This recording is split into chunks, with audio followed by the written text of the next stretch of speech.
ada seorang santri itu ingin dibelikan bapaknya itu sepeda motor. Bapaknya wong desa, senengane ngrumat sapi wedhus. Lah menurut saya ya orang tuanya itu mampu lah, sangat mampu untuk beli itu. Pak mbok ditukokno mawon wong sepeda motor. Kata bapaknya, "Anakku nu job mondok tak apa goblok, Gus. Wong njaluk kok sepeda motor, njaluk mobil ora ya goblok." Lah kok goblok, Pak? Jenenge donya iku Gus, sing lahirno donya kok sapi iku ndek anak, wedhus ndek anak jenenge donya. Di mana-mana jenenge donya sing lahirno donya. Iki donya kok mangan donya. Mergo motor iku kan tuku bensin, mobil. Iku cara dekne iku goblok Gus.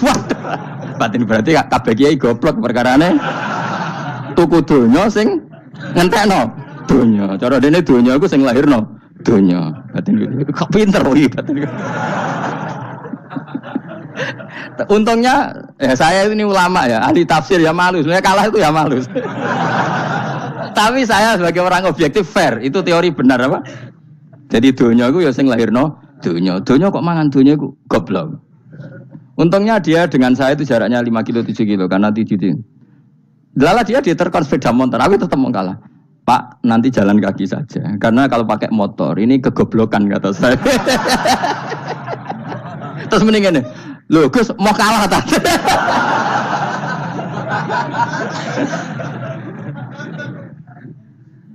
Wah kacau.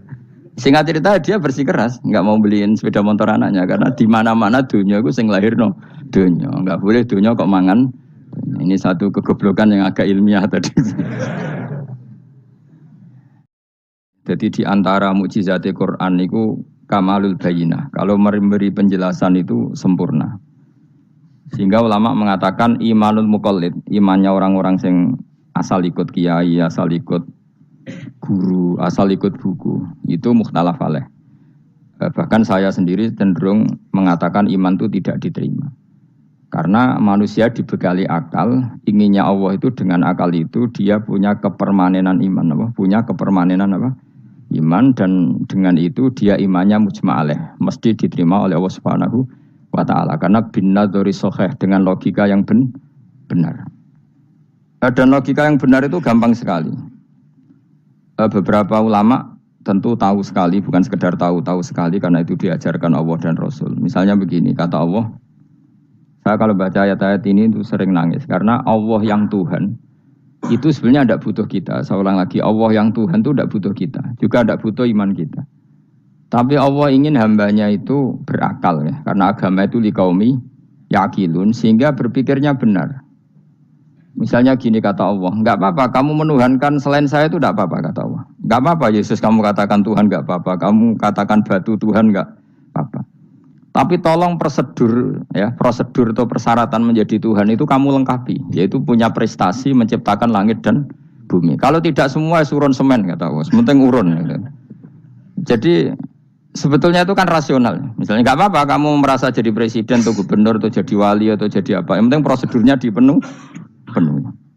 Itu kayak apa Allah baiknya pada kita. Sehingga saya berkali-kali, makanya menurut saya orang alim itu wajib memaklumatkan kalau dirinya alim, supaya jelas aturan mainnya.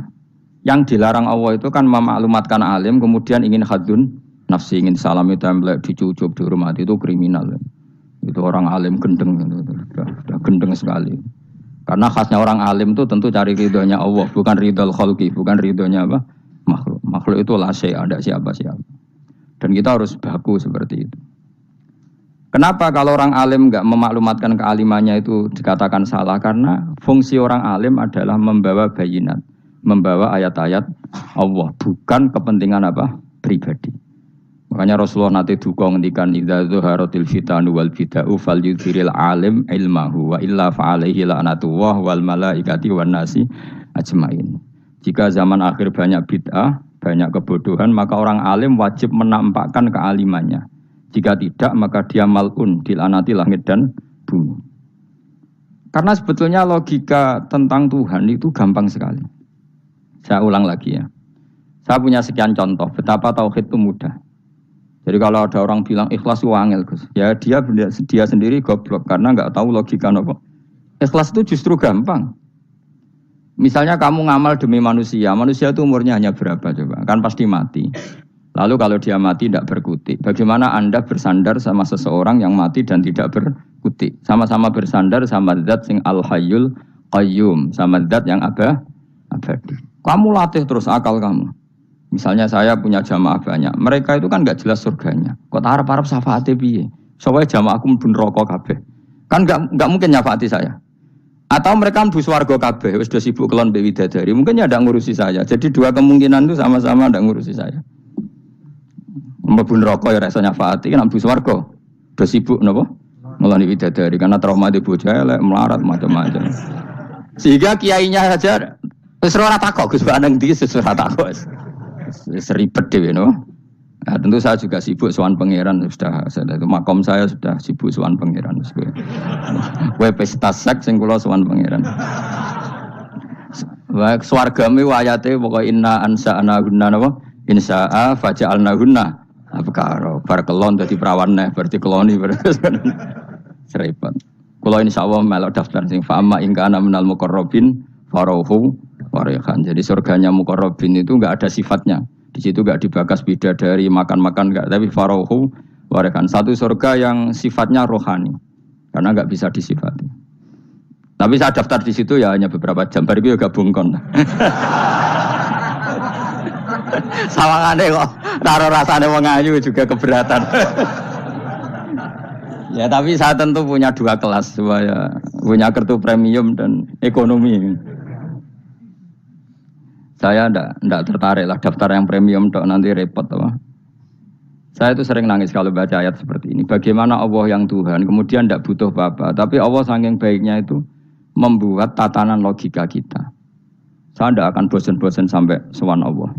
Bahkan andaikan saya masuk surga dengan faham ini, saya milih faham ini. Karena faham ini itu menguntungkan agama. Li'ilai kalimatillah. Sementara masuk surga itu hadun nafsi. Banyak ulama yang mengatakan, kenapa Anda tidak ingin mati? Padahal Anda mati masuk surga. Katanya, saya takut kehilangan momen sujud. Karena sujud adalah hak Allah. Sementara surga itu hakun nafsi. Keinginan saya. Tentu saya mendahulukan hak Allah ala hakin nafsi. Itu makam-makam yang... Dan itu nggak bisa... Kamu copy paste, orang yang pada kelasnya akan merasakan seperti itu. Dan kamu tidak perlu minat, malah paham. Jadi sudah, dengar saja, apa? Dengar saja.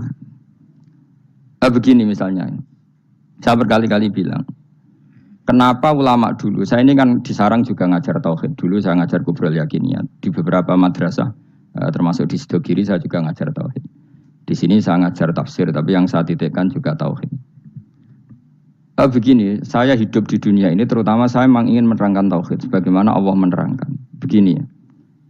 Jubair bin Mut'im, saya tidak bosan-bosan cerita ini. Jubair bin Mut'im itu termasuk dahiyatul Arab, cerdas-cerdasnya orang Arab. Dia ditunjuk sebagai negosiator untuk membebaskan Asra Badrin, tawanan perang Badar yang kalah dan ditawan Rasulullah dan para sahabat. Kemudian harus ditebus dengan uang.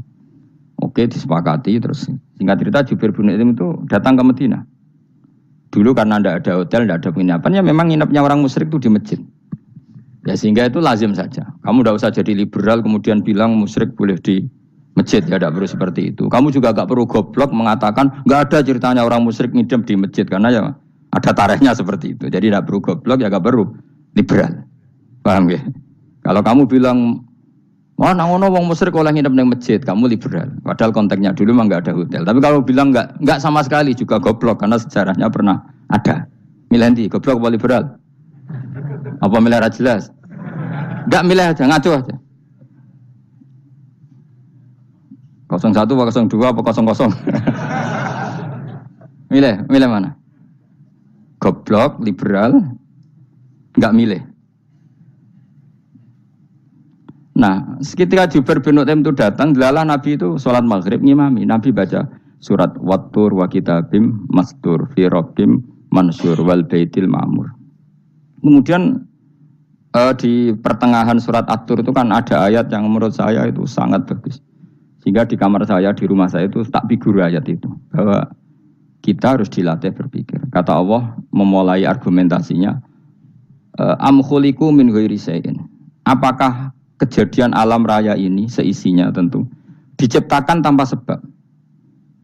Misalnya begini, alam raya ini kata orang nihilisme atau komunis atau orang-orang paham nihilisme, itu kan dimulai dari ketiadaan. ini kan goblok sekali. Berarti kalau alam ini kadung wujud, kamu kan tahu kan langit bumi sekarang kan wujud. Ya, langit bumi sekarang kan jelas wujud.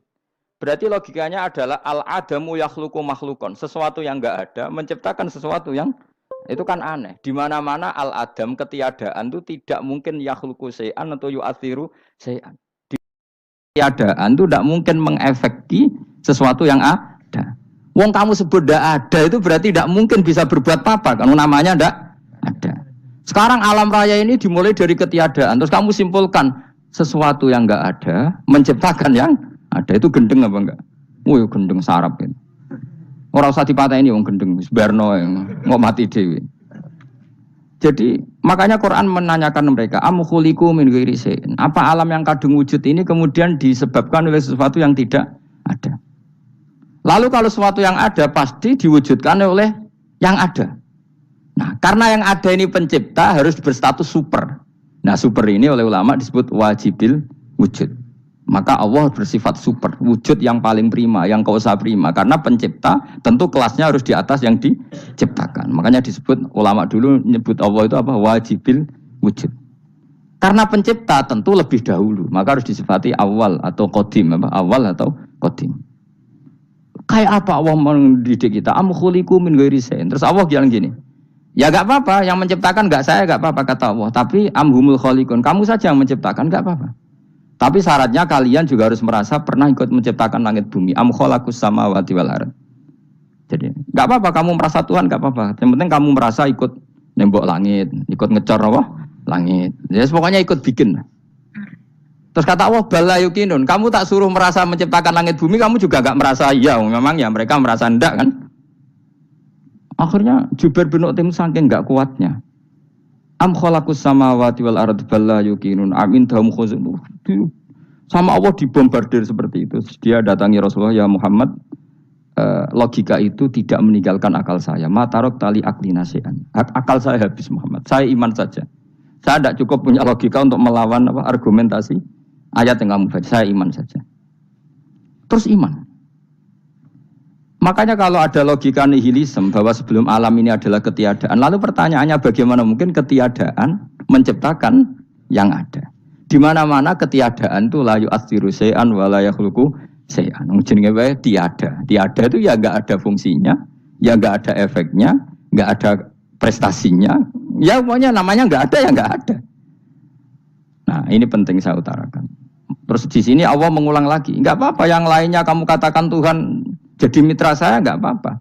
Tapi tolong kata Allah, aruni madza khalaqu minal ardi, tunjukkan ke kami prestasi dia ikut bikin bumi. Kita tahu misalnya Yesus, Isa lahir di bumi. Bumi sama Yesus dulu mana? Dulu bumi, dia lahirnya di bumi. Lalu dia melata di bumi, jalan-jalan. Kemudian dia mengatakan ini bumi Tuhannya saya. Dari bumi kok enak, dhisik aku je. Tua aku je, bodoh-bodoh pangeran aku dong. Lebih apa? Tua. Jadi Allah itu gampang sekali. Nah sekarang orang iman itu kuwajo semua. Makanya ndak wali-wali. Imane mbek Allah taklid, njaluke aneh-aneh, njuk bojo ayu, sugih, jabatan. Bela Allah secara hujah aja enggak pernah, sudah minta. Makanya ini kita ini hidup di zaman yang saraf massal.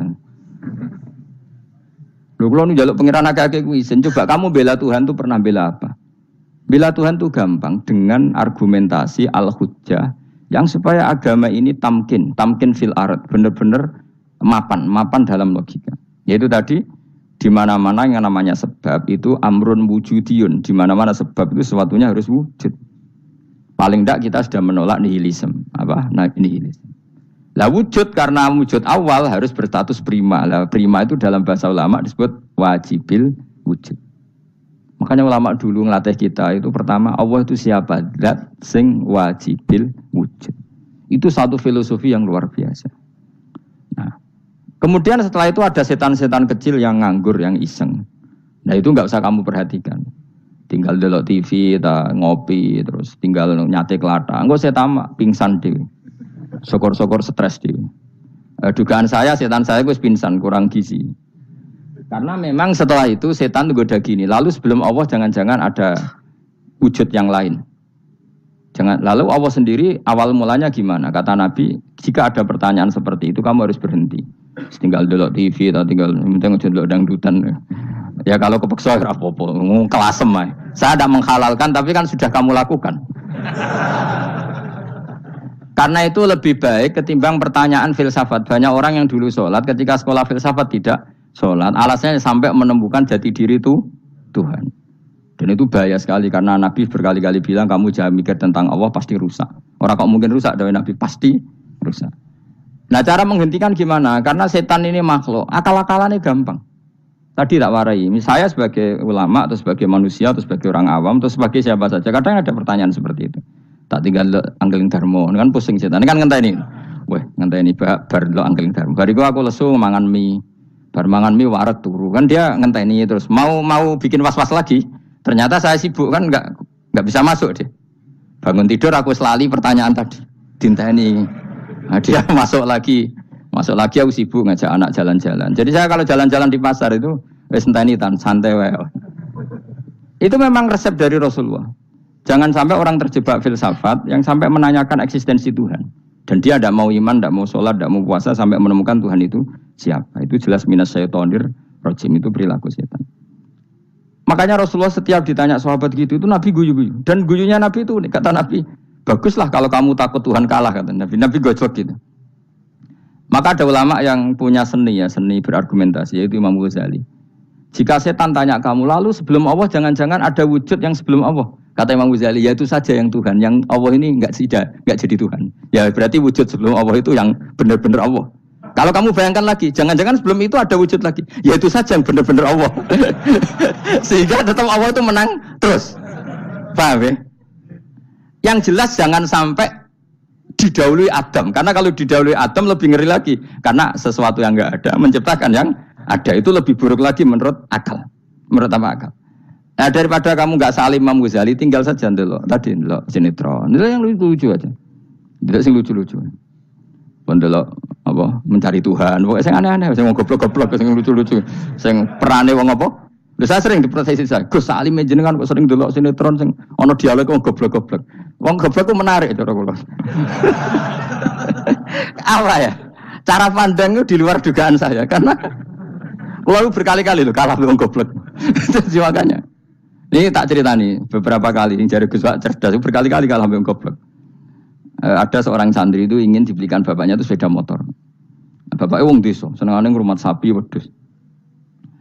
Nah, menurut saya ya orang tuanya itu mampu lah, sangat mampu untuk beli itu. Pak mbok ditukokno mawon wong sepeda motor. Kata bapaknya, "Anakku nu jog mondok tak goblok, Gus. Wong njaluk kok sepeda motor, njaluk mobil ora ya goblok. Lah kok goblok, Pak? Jenenge donya iku Gus, sing lahirno donya kok sapi iku ndek anak, wedhus ndek anak jenenge donya. Di mana-mana jenenge donya sing lahirno donya. Iki donya kok mangan donya. Mergo motor iku kan tuku bensin, mobil. Iku cara dekne iku goblok Gus. Batin berarti kabeh kiai goblok perkarane tuku donya sing ngentekno donya. Cara dekne donya iku sing lahirno donya. Batin kok pinter iki batin. Untungnya ya saya ini ulama ya, ahli tafsir ya malu. Sebenarnya kalah itu ya malu. Tapi saya sebagai orang objektif fair, itu teori benar apa? Jadi donya itu ya sing lahirno donya. Donya kok mangan donya iku goblok. Untungnya dia dengan saya itu jaraknya 5 kilo 7 kilo karena tijutin. Lala dia diterkon sepeda motor, tapi tetap mau kalah.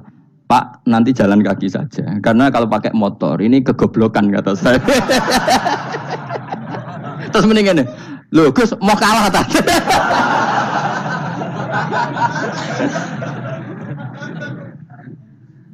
Wah kacau. Singkat cerita dia bersikeras, nggak mau beliin sepeda motor anaknya karena di mana-mana dunia gue sing lahirno dunia, nggak boleh dunia kok mangan. Ini satu kegoblokan yang agak ilmiah tadi.